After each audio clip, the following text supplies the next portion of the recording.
Sevgili dostlar, herkese hayırlı sabahlar diliyorum. Aziz İstanbul'dan, dünyanın merkezinden hepinize selam olsun. Dün gece aklıma bir küçük başlık geldi. Tabii ki herkesin zihnine çok güzel şeyler geliyordur. Teoloji, ilahiyat, din bilimi demek. Teoloji, teknoloji ile artık dünyada servis ediliyor. Son 30 yıldır hususiyle böyle. Fakat Türkiye'de internetin yaygınlaşması, hızlı olması, elle tutulur olması, televizyonu sırtımızda taşıyamıyorduk ama cep telefonumuzun içerisine girmesi, önce radyo ile buluşmamız, telsizle buluşmamız, radyo ile buluşmamız, radyodan sonra siyah beyaz televizyonlara geçiş, ardından renkli televizyonlara geçiş. Yani bir Dünya Savaşı'ndan, İkinci Dünya Savaşı'ndan sonra renksiz, siyah beyaz kara bulutların olduğu bir dünyadan sonra renkli dünyaların var olduğunu, başka dünyaların olduğunu, başka insanların başka yerlerde yaşayabildiğini öğrendiğimiz, ardından televizyonun hızlı geçişinden sonra artık elektriğin elektroniğe dönüşmesiyle internet dünyası ile buluştu tüm dünya. Son 40 yıldır ticaret internet üzerinden yürütülüyor. Fakat Türkiye'de 2000'li yılların başından itibaren e-ticaret, e-business, e-trade, yani ticaret üzerinden hareketle din de tüccarlar tarafından tüm dünyada yayılmıştır. İnsanlık var olduğu günden bugüne ticaret bahane olmuştur. Ticaretin bahanesiyle inanışlar da farklı bölgelerde yayılmıştır. Tüm inançlar için söylüyorum. Aziz dostlar, internetle artık hayat hem hızlandı, hem konfor buldu, hem herkesin ulaşabileceği bir alan oldu. Yani Türkiye'nin ve dünyanın en uzman insanıyla randevu alıp buluşma imkanı yokken telefonunuzun tuşuna dokunduğunuzda dünyanın bir ucundaki uzman kişiye sorunuzu sorabiliyorsunuz. Ya da daha önce sorulan soruların cevaplarından yolunuzu bulabiliyorsunuz. Eğer onun dilini bilmiyorsanız dilini kendi dilinize çevirecek şekilde sistemlerle konuşmaları indirebiliyorsunuz ve dinleyebiliyorsunuz. İşte uzaktan eğitim olmaz diye yıllarca açık öğretimi eleştirenler oldu. Şimdi dünyanın en büyük üniversiteleri açık öğretimle eğitimlerini gerçekleştiriyorlar. Çünkü 3 seneden beri Covid illetiyle karşı karşıyayız. İster sanal ister gerçek olsun, böyle bir mikrop aramızdan canları alarak ne kadar ciddi olduğunu bize gösterdi. Bu ciddiyet karşısında bütün kurumlar ayakta kalabilmek için online sisteme dönüştü. Din hizmetlerinin de online olamayacağı hususunda çok dirayet gösterdi dini kurumlar, tüm dünyayı kastediyorum, sadece ülkemize değil. Fakat ticaretin, siyasetin, cemiyetin bütün hizmetlerinin verildiği, bankacılık hizmetlerinin verildiği, kamu sistemlerinin tamamının bilgisayar sistemin içerisinde olduğu, artık mahkemelere gitmeden bir tuşla hangi davanız, ne zaman, kim girdi, hangi avukatınız girdi, girmedi, dava dosyasına benim dosyam koyuldu mu, evrakım koyuldu mu, koyulmadı mı demeksizin tuşa bastığınızda kendi dosyanızı görüyorsunuz. Yani hukuk bürosunu defalarca arayıp ne oldu demenize gerek kalmadan kendi bilginize ulaşabiliyorsunuz. Bu kadar kritik mevzularda, hayati mevzularda, hastane mevzularında bir tuşla hastalığınızı, durumunuzu, randevunuzu alarak öğrenebiliyorsunuz. Doktorunuzla direkt görüşebiliyorsunuz, yüz yüze görüşebiliyorsunuz. Tabii ki şifa bulmak için doktorun yakinen görmesi gereken durumlar söz konusu ama yoktansa dünyanın bir ucundasınız, doktorunuz Türkiye'de ve Türkiye'deki doktorunuzla Hastanızla ilgili bir şey konuşmak istiyorsunuz. Bunu da görüntülü görüşmek istiyorsunuz. Mesajlaşıyorsunuz. Müsaitse görüntülü doktorunuzla görüşüyorsunuz. Bu konforların tamamını yok sayamayız. Peki bütün alanlarda sosyal medya üzerinden hizmetler verilirken, alınırken neden din alanında, maneviyat alanında, din hizmetleri alanında internet kullanılmasın? Ya da oradan yapılan dualar kabul olur mu? Orada okunan Kur'anlar kabul olur mu? Oradan verilen ayet mealleri kabul olur mu? Vallahi televizyon seyretmek kimsenin vakti yok. Dün gece televizyonu açamadım. Çünkü açacak takatimiz yok. Akşama kadar yoğun koşuşturuyoruz. Siz de öylesiniz. Herkes çalışıyor. Ya da evinizde herkes bir köşede, herkes televizyonda başka bir şeyi seyretmek isterken sizin izleyeceğiniz bilgi televizyonda yok. Varsa da siz onu izleyemiyorsunuz. Ama telefonunuzdan açıyorsunuz ve istediğiniz şeyi izliyorsunuz. Kıymetli dostlar, bakın teoloji, teknoloji ile din bilimleri, ilahiyat bilgisi teknoloji ile tüm dünyada şu anda hizmet olarak yayınlıyor. Ve insanlar din bilgisini bir camiye gidip, bir din kurumuna gidip, bunu cami ve din kurumlarını eksik gördüğümden söylemiyorum. Artık vakitsizlikten oralara gidip bu hizmeti alacak. Yani buradan kalkıp Süleymaniye'ye, işte Ulu Cami'ye, Merkez Cami'ye gidip caminin imamının vaazına yetişme lüksünüz olamayabiliyor. Ama hocanın camideki vaazını sosyal medyadan dinleyebiliyoruz. Peki camideki hocaların sosyal medya üzerinden yayın yapması nasıl bir durum? Riskli bir durum. Allah kolaylık versin.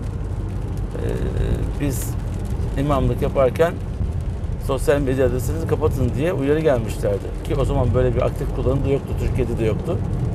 Ben de kapatmadım. Çünkü geleceğin internet dünyası olacağını, iletişim olacağını, sosyalleşmenin elektronik ağlar üzerinden olacağını o günden gördüm. Gördüğüm için bu alanda doktoramı yapıyorum. İnsanlara daha iyi hitap edebilmek, daha doğru söylemle konuşabilmek adına. Çünkü camideki imam, hatip, vaiz ifadesiyle konuşarak sosyal medyada şu anda dinletemezsiniz kendinizi. Çünkü camide bu kadar hızlı konuşamazsınız. Kubbeli yapıda mikrofon tesisatının olduğu yerde bu hızla konuştuğunuzda ses karışır, cemaat anlamaz ve konuşma olmaktan çıkar. Ama sosyal medyadaki konuşma süratli, dinamik, anlaşılır, bugünün diliyle.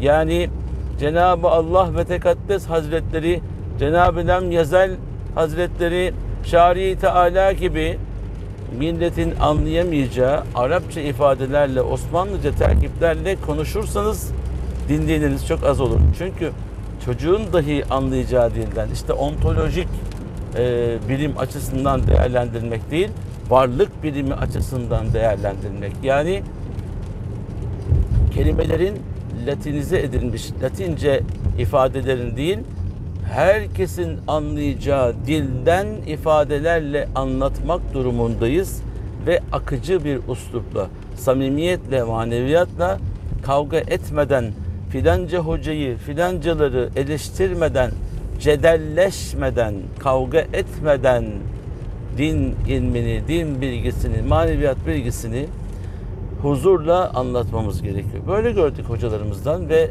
bu hususta hadis-i şerif var. Din bilgisini kavga ederek anlatmama hususunda Peygamberimizin sözü var Aleyhisselatü Vesselam. Onun için inşallah biz de bir şeye, birilerine kızarak din bilgisi, yani hadis-i şerifi, ayet-i kerimeyi birilerine cevaben anlatmak durumunda kalmayız. Zira bu tarzı peygamberiye, peygamberimizin usulüne, adabına Aleyhisselatü Vesselam asla uymayan bir ifade şeklidir. Öfkeli dini değildir. Selam, emniyet, huzur dinidir İslam dini. O zaman adının anlamına gelen manada okumayı, konuşmayı, anlamayı, yaşamayı Rabbim hepimize nasip eylesin. Evet, yeni dünya üzerinde her şey dijitalleşme üzerinden gidiyor. Çok hızlı bir şekilde dijital dünyanın içerisindeyiz. Zekatlar kripto paralar üzerinden verilecek mi hocam diye böyle hafif alayvari ifadelerle sorular sormuşlardı bundan bir sene önce, 2 sene önce. Arkadaşlar, gerçeklerle yüzleşeceğiz. Yeni paralar soğuk cüzdanlar olacak. O sıcak banknotlar artık kullanılmayacak. Çünkü para, zenginlik, cebinizde taşıdığınız kağıt para canınıza mal oluyor ise insanlar bunun başka ülkelere götürülmesi, gittiğiniz ile götürülürken yolda bir harami tarafından, bir korsan tarafından, hırsız tarafından köşeye çekilip canınızla baş başa kalıyorsanız o para sizin başınızın belasıdır. Onun için kripto paralar, varlık yönetimi artık yeni dünya düzeninde sistem olacak. Bunu gördüğüm için söylüyorum. Mutlaka böyle olmalı diye söylemiyorum. Devletlerin itibarları elbette korunmalı. İnsanların varlıkları mutlaka korunmalı. İnansın, inanmasın, az bilsin, çok bilsin. İyi insan olsun, kötü insan olsun, fark etmez. Herkesin değeri saklanmalı. Mahremiyet bozulduğu anda insanların yaşam amacı biter ve kötülük hakim olur. İnsanın kazancı kendinin olmalı. Vergisini verdikten sonra, paylaşmayı bildikten sonra, insanların hayrına olacağını düşündükten sonra. Yoksa kağıdın bir anlamı yok. O bir değer takasıdır. O bir değer takasıdır. Din bilgisini sohbetin, muhabbetin içerisinde, hayatın içinden, işte şöyle arabada otururken, konuşurken sizlerle ufak ufak bazı konuları değerlendirirken içinden almamız gereken enstantaneleri, küçük detayları gönlümüzde oluşturup bugün itibariyle ben de dahil olmak üzere hayatımda kendime çeki düzen vermek durumundayım. Bu sohbetin, bu muhabbetin amacı konuşma nasıl olur bunu göstermek değil, konuştuğumuz konuları, düşündüğümüz şeyleri hayata nasıl geçirebiliriz, nasıl daha da faydalı olabiliriz düşüncesiyle biz bilgiyi hamule etmeliyiz, yoğurmalıyız ve dünyamıza indirmeliyiz. Sevgili dostlar, madde ve mana her ikisi de paylaşılınca güzeldir. İşte onun için sosyal medya üzerinden şu anda dünyanın her bir köşesinde dostlarımız izliyor. Mesajlar yazıyorsunuz. Allah razı olsun. Bir bağ kuruyoruz. Aslında hepimiz bir receiver'ız. Hepimiz bir vericiyiz. Aynı zamanda alıcıyız. İnternet bizim ruh dünyamız, bizim aklımız, bizim kalbimiz. Aynı anda bağlantıya geçiyoruz. Bu bağlantı işte insanın bedenen ürettiği, aklen ürettiği, bedenen burada olup ruhen, aklen başka yerlerde olduğunun sistematik hale dönüşümüdür. İnternet ortamı. Network. Network. İşte bu global olan, yani tüm dünyayı küreselleştiren ve adeta küresel bir köy haline, yani iç içe yaşadığımız bir köy haline getiren sistemin adı network. Ve biz bunun bütün güzelliklerini yaşamalıyız ve yaşatmalıyız. Efendim kötülük de yayılıyor. O zaman kötülüğün karşısında iyiliği artıralım. Çok güzel konuşan hocalarımızı, yaşayan insanlarımızı, alimlerimizi, bilginlerimizi, öğretmenlerimizi kameraya çekelim onların müsaadeleriyle ve en güzel şekilde sunumunu yaparak, sosyal medyanın inceliklerini bilerek kapağı, resmi, bilgi detayları, etiketleri, bunların tamamını doğru bir şekilde insanca, hukuk çerçevesinde, başkalarını zedelemeden, başkalarının paylaştığını alıp kopyalayarak değil, bir kandilde paylaştığımız mesajı bir sanatçımız bana sormadan, kendi gönlümden düşen sözleri yazmıştım. Bana sormadan ki tanıyor mesaj atabilir. İsmimi silip kendisinin paylaşımıymış gibi paylaşıyor. Sen sanatkar olarak, önde olarak bu şekilde bilgi hırsızlığı yaparsak fark etmez kim olursa olsun, isim vermiyorum. Vatandaş ne yapacak? Birbirimize hırsızlığı, arsızlığı öğretmeyelim. Bir telefon açıp hocam ne güzel söylemişsin, ağzına sağlık, bunu ben de paylaşabilir miyim? Hay adımı yazman adınızı yazayım mı yazmayayım mı diye onu da sorman gerekir. Çünkü bilgi bana ait. Neden biz akademik yazılarımızda bilgi kime aitse onun bilgisini alıp alt tarafa dipnot düşüyoruz? Neden kafamıza göre konuşmuyoruz da onların bilgisini de alt yaparak onların üzerine bilgi eklemeleri yapıyoruz? Bu bilgiye saygı, bilginin silsilesi, devamı ve akademik ölçüsü değil mi? Hayatın içerisinde de böyle bir matematik var. Yapmayın. Herkes yapabilir. Sanatçı önde olan asla yapamaz. Bizler yapamayız, yapmamalıyız. Vatandaş olarak siz de yapmayınız ne olur. Bilgiyi nezaketen sorun, kabul ederse karşı taraf paylaşın. Yoksa iki kelime hayırlı kandiller yazın, geçin. Bu arada 3 aylarımız başladı. Allah inşallah hayırlı, bereketli, mübarek kılsın. Artık Ramazan'ın müjdesi, Recep ayı başladı. Bu ayda tek estağfurullah demek, Allah'tan affı denemek çok büyük sevap.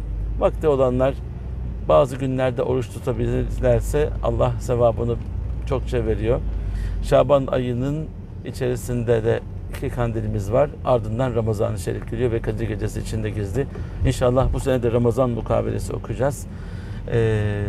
Ve Kur'an sofralarında buluşacağız, dualarda buluşacağız. Bugünkü sohbet böyle olsun.